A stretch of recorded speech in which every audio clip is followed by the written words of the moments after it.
Hi everyone, and welcome to a very special edition of the Shmuley Show. Hope I'm close enough. Hope you guys can hear me. You all saw what happened to me in Vienna the other night. I was attacked, mauled. I was threatened with arrest by the police. That's not what I want to discuss right now because I've discussed it in several videos, and now there's tons of stories coming out about it in international global media. My phone is ringing off the hook with media. But just a quick recap. My wife and I were just strolling in the Stefanplatz, which is the epicenter of Vienna. Vienna is the place where Hitler absorbed all his anti-Semitism. He was a flea-ridden vagabond living in a city run by one of the worst anti-Semites in all of Europe, Karl Lueger. And that's where he absorbed most of his anti-Semitism, which would later become genocidal and lead to the greatest crime in the history of the world. Okay, there was a anti-Israel, pro-Hamas rally. I went and stood where everyone else was standing on the periphery. There were tons of tourists. When suddenly I was targeted because of my kippah and because of my tzitzis. Okay, when you wear these in Europe, or you wear this, you've painted a target on yourself. Within minutes, they were coming over to me. You have to leave. Get out of here. Trying to push me out, and I said very calmly, I'm allowed to stay in a public place. So then they got worse. They came over to me, free Palestine, free Palestine. Free Palestine in Vienna is the new Heil Hitler. Okay, it's saying kill all the Jews. Then they said it explicitly. They came over to me and they said to me, from the river, from the sea, Palestine shall be free, and all that stuff. And then suddenly someone kicked me from behind, kicked me right in the shin. I turned around. Then they grabbed me and I was mauled into this melee of Islamist thugs, not Muslims. Muslims are my brothers. Islamists are my enemy. They're genocidal. They want to kill Jews. Islam is a great world religion. Let's always distinguish between Muslims and Islamists. I love my Muslim brothers and sisters. I detest and despise Islamists. An Islamist has nothing in common with a Muslim. He just uses Islam to mask his genocidal political ideology. But be that as it may, the police then treated me as if I were a nuisance, as if I were maybe even as if I were the instigator. They threatened me repeatedly with arrest. I was there for 2 hours on Shabbat. I explained that we didn't want to be there on Shabbat. It was horrible. Read about it, etc. That is the state of the Jewish people in that is the state of the Jewish people in Europe today.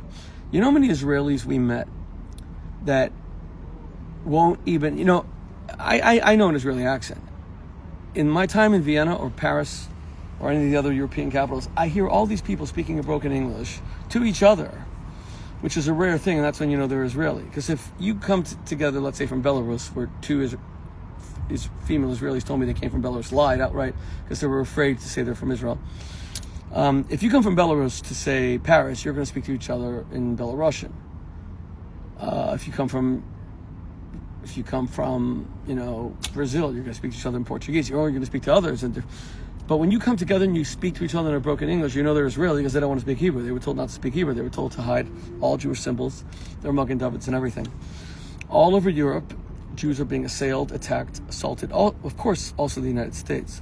The difference is that, first of all, Europe has a 2,000-year history of anti-Semitism. The second difference is that whereas we in America, thank God, today have the protection of the Trump administration, and the Trump administration punishing a lot of the universities where the worst anti-Semitic riots took place, Columbia, MIT, especially Harvard especially.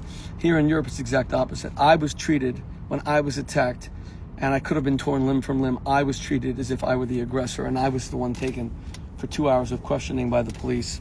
Ostensibly, it was to protect me as a victim, like some sort of protective custody. That's not how I felt at all, and it's not how I feel right now. And we're going to get to the bottom of whether they arrested my attacker, or whether they even know his name. But all over Europe, Jews are being harassed, attacked, killed, and it's leading to tremendous fear. Now, I'm on this boat just for an hour or so because my wife and I were so traumatized by Vienna. I said to Debbie, let's do something fun. The problem with fun is that, well, this is a beautiful river. The Inn River is just across from us. What is the Inn River? The Inn, I-N-N, easy to remember, is the river upon which Adolf Hitler was born. He was born in Braunau am Inn, Braunau in the city of Inn. And every time I see that river, it just traumatizes me further. Europe has learned nothing from the Holocaust. The anti-Israel, disgusting, vile rallies everywhere are shocking in the extreme. By the way, look at half the messages, even while I broadcast, as if these people think I even care.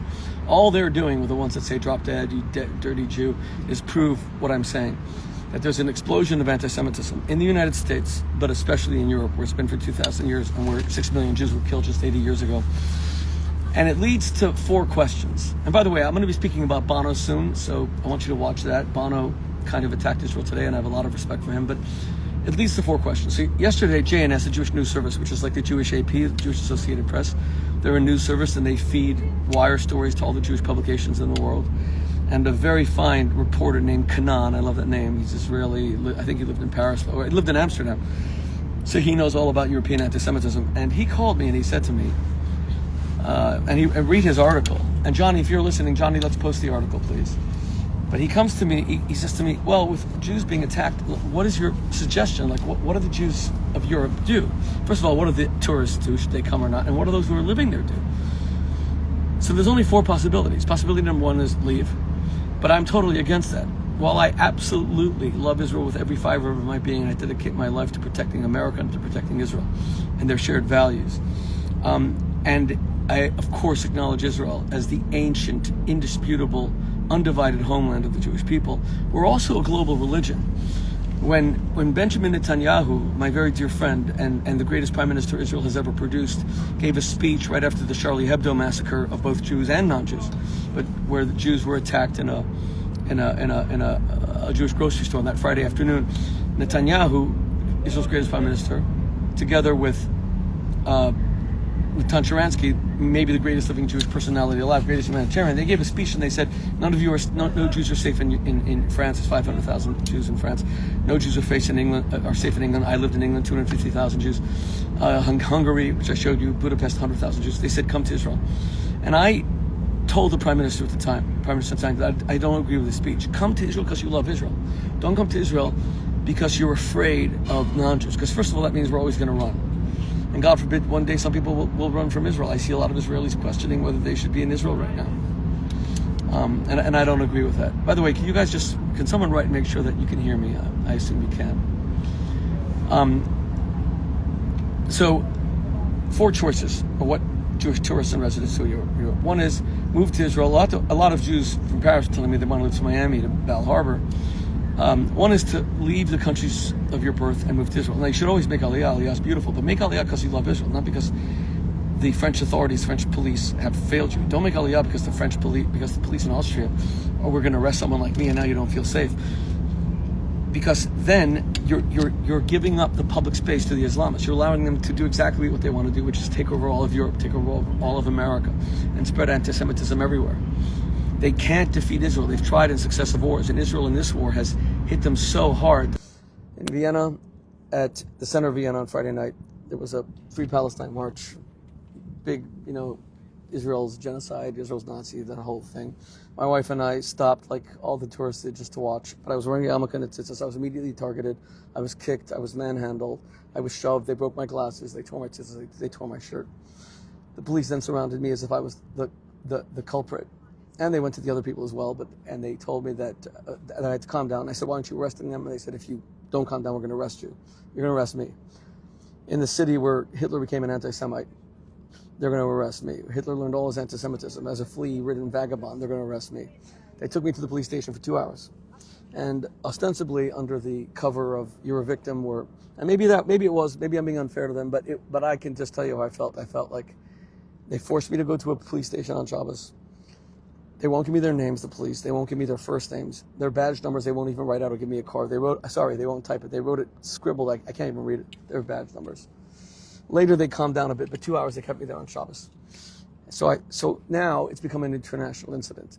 Everyone can hear me, please? So now it's become an international incident. Everybody is wondering. All the media is calling me, like, what do you suggest? What are we going to do? Oh, by the way, and for all of you saying, inshallah, thank God it happened, I'm glad that you're defaming a great world religion. Islam is a peace-loving religion, but you're not a Muslim, the person who said that. You're an Islamist. You're part of a genocidal ideology that wants to see Jews of Europe dead. Hitler beat you to it. Even if you kill us all now, you're not even original. Already been done. Been there, done that. Why don't you guys come up with something original? In any event, So it's now a global media story, and all the media are calling me, and all the media are calling the Viennese police and asking, what the hell? We all saw the videos. American tourists are asking, should we go to Vienna? I'm talking, forget Jewish tourists, I'm talking about American tourists. Let's say you wear a cross. Will the Islamists come after you for wearing a cross? Let's just remember, there's no issue with Muslims being in Europe. Muslims are our brothers. They deserve every right to be in Europe the way Christians, Jews, Buddhists, Baha'i, anyone. The issue is, why did Europe allow so many Islamists, people who hate the West, who want to destroy the West? Muslims are God-fearing. They just want to raise their children and live a godly life. And when I was a rabbi at Oxford, I helped tons of them get halal meat, etc. Islamists want to bring down the West. They don't want women to dress the way they want.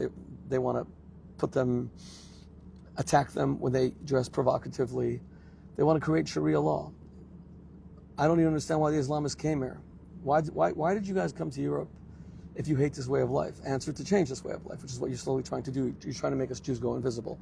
So what I said is that this guy, Kanan, who's a reporter from JNS, the Jewish News Service, which is like the Jewish Reuters, he said to me, what is your advice now to Jewish tourists? Should you come to Europe or not, now that this happened to you, Rabbi Shmuley?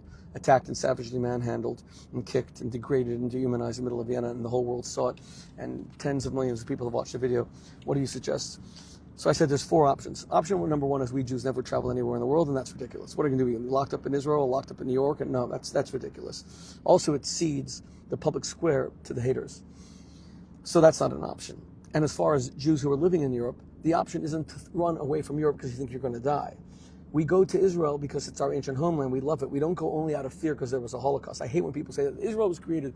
That's the Islamist narrative. Israel was created because Jews were killed in Europe. No, Israel was created by God and given to the Jewish people by God for it to be ours forever.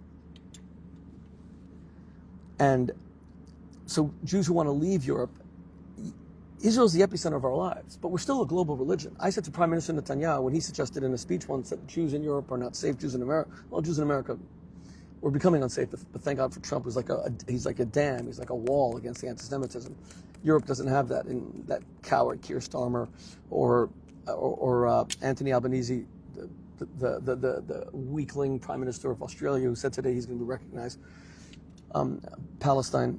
Yeah, should Jews of Australia leave? Should Jews of France leave? Should Jews of Austria leave after what happened to me? Should Jews of Denmark leave? The answer is, if you love Israel, you move to Israel because of Allah. You love Israel. You don't leave because you're afraid. We cannot give Europe and the rest of the world over to those who hate us, so that they can just make the world a dark place, because we Jews are the light unto the nations. Wherever we go, we enhance societies. We bring education, we bring universities, we bring philanthropy, we bring beautiful communities where there's no violence. Wherever the Islamists go, not Muslims, Muslims are my brothers, and Islam has done so much to advance the world. To remember, we only know about the Greek philosophers because of Muslims, but wherever Islamists go, they destroy everything. They march and burn everything down. Look, 350 Islamists were finally arrested in London, because even the British, who are the weakest people on earth when it comes to fighting the Islamists, even they couldn't take it anymore, because the Islamists broke into an Air Force base and tried to destroy British jets. I mean, can you imagine how insane this is? They've taken over the whole public square. They've taken over Parliament Square. They've taken over Pall Mall, all the main areas, Trafalgar Square, Leicester Square, and who's going to want to go to London? Who's going to want to remain in London? I'm not talking about the Jews now. I'm talking about the Christians. Do you think that when the Islamists start by attacking me with a yarmulke, they're not going to end up attacking you wearing a cross? Do you think that day isn't going to come? It's coming already. Well, once they finish with the Jews, you're next. Their real battle for the past 1,000 years was with Christians, not with us Jews. Again, I'm not speaking about Muslims. I want to be clear. I'm speaking about Islamists. That's a political genocidal ideology that has nothing to do with Islam. It just falsely uses Islam to cover over its hatred. Okay. Choice number 3 is you travel in Europe and you don't not speak Hebrew and you don't hide your Magen David.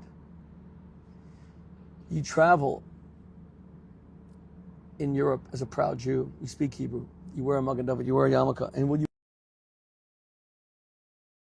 get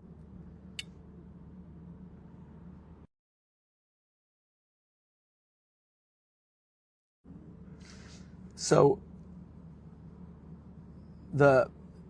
the third option is that you travel through Europe proudly, okay? And you never hide your identity. But it has to be accompanied with a 4th option. And that 4th option is the local authorities have to protect us. And when they don't, we have to shame them into protecting us or sue them into protecting us. I am going to hold the Viennese police accountable for how I was treated when I was attacked in front of their eyes. One police officer even said, when we saw the yarmulke, we said, oh, this guy's probably going to get attacked. So why didn't you protect me then? What were you thinking? Why do you not care that Jews are being killed, harassed, threatened, violated, dehumanized all over Europe? What the hell's wrong with you people? This female officer actually said to me, we saw you walking, we thought, yeah, it's a very great possibility he might be attacked. Well, then when I was attacked, first of all, why didn't you protect me before I was attacked? And secondly, when I was attacked, why did you make me feel like I was the frickin' criminal? And why did all of you threaten me with arrest? We have to, you don't run away from Europe. You go to the British Parliament and you start demonstrating outside like the Islamists do. And you say the Jews will have rights here and we will not be pushed out and we will not be afraid. And we expect the British police to frickin' protect us. And when they don't, go to court and sue the damn hell out of them and make them frickin' accountable. They have to be held accountable. There has to be accountability. Go to your parliamentarians, go to your members of parliament, go to your ministers in every country, in Belgium and in Denmark and in Sweden. Sweden's become a hotbed of Islamism and anti-Semitism. But instead we Jews are frickin' sheep. Do you know one Jewish leader, he was a rabbi actually, who heard about the attack, and I spoke to him on the phone. He said to me, did you do anything to provoke it? Can you imagine he asked me that?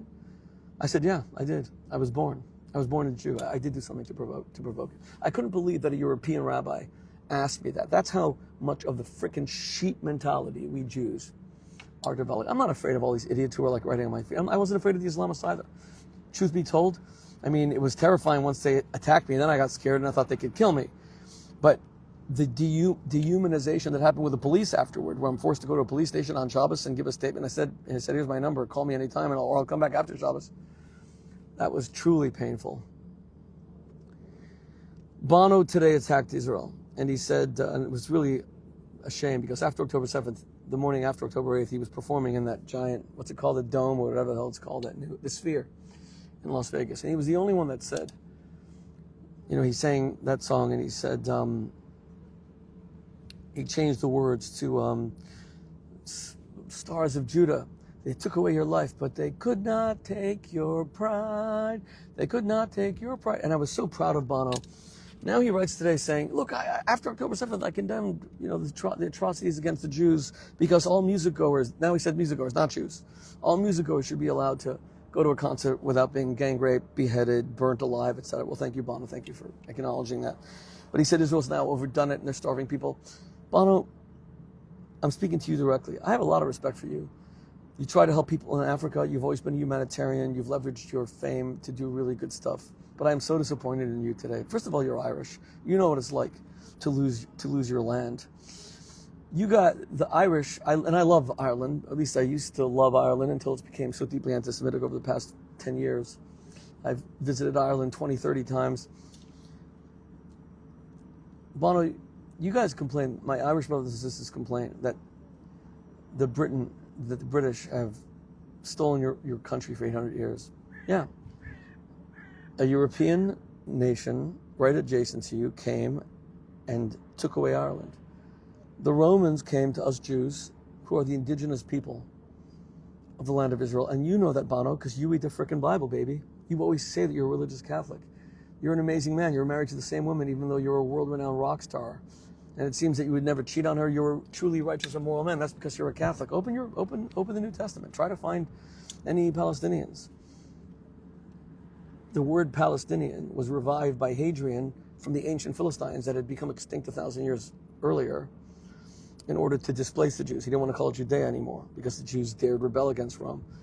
We were, just like the Irish were displaced and they were conquered by the British, we Jews were conquered by Rome with one big difference. The Romans took us all and kicked us out of the land and transported us all over the world so we couldn't even live in Israel. That didn't happen to the Irish. Yes, there were British settlements under King James going back to the 1600s, and that's lasted until today. The Troubles, and thank God it's much better now, but those colonies became Northern Ireland, which is officially part of Great Britain. But you weren't displaced. You weren't kicked out. I mean, Bono, you have a beautiful house in Dublin, and God bless you. You want to be connected to God bless you.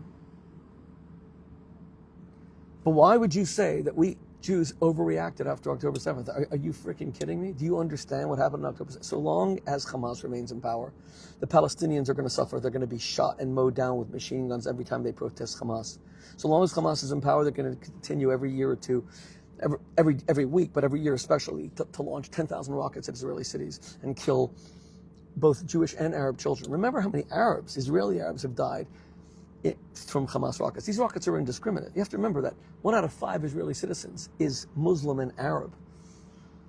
You think we're overreacting? The Jews are overreacting and fighting Hamas? You want to leave Hamas in power so they can rape women, Palestinian women, so that they can kill Palestinian women in honor killings because they have a boyfriend? You want Hamas to remain in power so that they can deny everybody the vote? You want Hamas to remain in power so that their leaders can become billionaires like Ismail Haniyeh, who died assassinated by Israel, left $6 billion. All his kids are fighting over it now. Do you know that Yasser Arafat's daughter is worth $5 billion? That's what she inherited from all the money that he stole.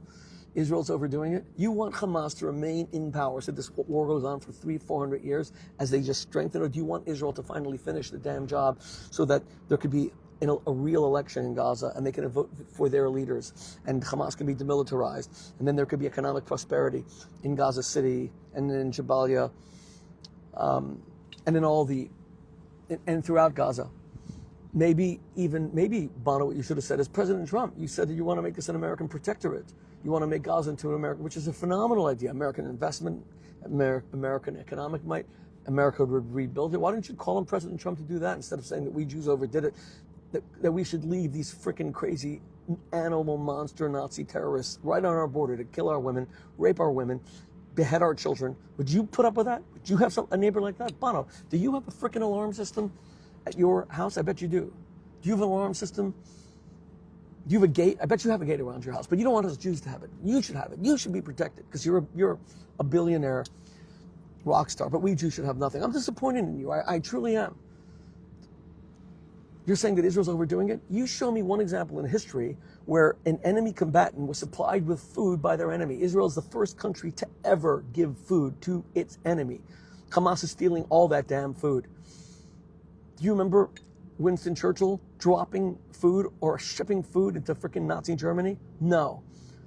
Did they even ship it into France when it was under Nazi occupation? No. Do you remember the Americans dropping food parcels on Tokyo or Nagasaki, Hiroshima? No, they dropped atomic bombs, not food parcels. Israel's the first country in history to feed the Palestinian people who are fighting against them. First ever to feed enemy combatants. And all of that is being stolen by Hamas. And Hamas are the ones who are shooting people at the distribution centers. And you should know better, Bono. Man, the Edge went over the edge. I mean, he went freaking nuts. He went crazy. He was a real disappointment. Edge came out and said that Israel was going to stain. By Israel, he means the Jews are going to. This is going to be a stain on their legacy for forever. What he's saying is we're going to be like the Germans. Germans are remembered everywhere for the Holocaust. He's saying we Jews are remembered not as the victims of the Holocaust, but people who perpetrated another Holocaust. Really, Edge? How gross a statement is that? Bono, I kind of forgive. I don't forgive you at all. You owe us a real apology. That is such a disgusting comment. If Israel wanted a genocide or a Holocaust in Gaza, they could have done it within 20 minutes with their Air Force or nuclear bombs or God knows what else. Instead, we've lost 1,000 soldiers fighting hand-to-hand combat in order to protect civilians that are used as human shields by Gaza. Civilians that are used by you as human shields by Gaza. Edge, what are you frickin' talking about to falsely accuse us Jews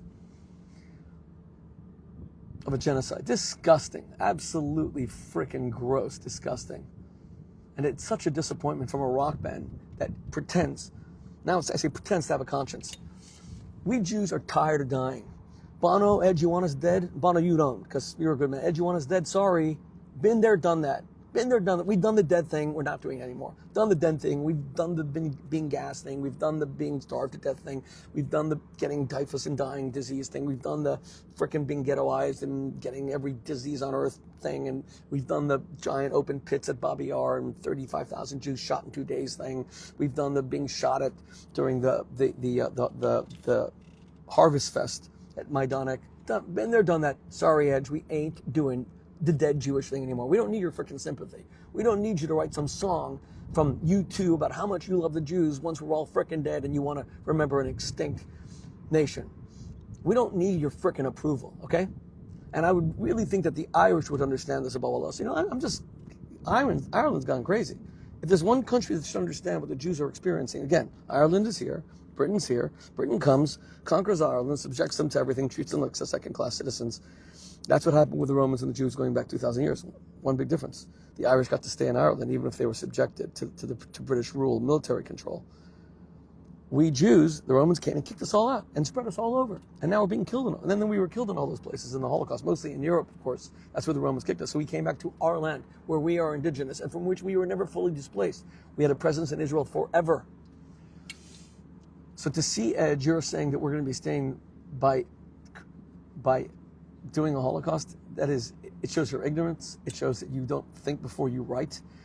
You have been diminished in my eyes. I don't even feel like listening to your music anymore, to be perfectly honest. What a frickin' letdown. And you were the ones who, the morning after October 7th, were the first ones to actually sing about it.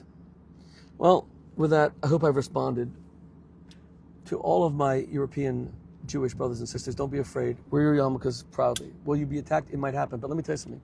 When I was attacked and terrified and manhandled, and the video is disgusting, and then threatened with my wife, I was traumatized. My wife was so deeply traumatized. And then my wife and I then had to walk home from the police station. It was an hour and a half to our lodging. Hour and a half. We had a long time to talk. And I said, you know, Debbie, we could be hit by a tram right now, God forbid. We could be hit by a car. We could slip on a frickin' banana peel and die. I fell down a leaky pair of faulty stairs in Jerusalem. A day after I came back from seeing the killing fields of October 7th, I was in an apartment in Jerusalem and I slipped and I cracked my head open. You never know. And that was because of the negligence of the landlord from whom we rented it. But the point is, you never know when it's your time, and you have to have faith in God. You have to have bitachon. You have to have trust in God, and that's what my name means. Rabbi Shmuley Botech. He who has trust and faith in God. Listen, I want to thank you all and get the message to Bono. And so this was the Shmuley Show. We'll do another show tomorrow. God bless you guys.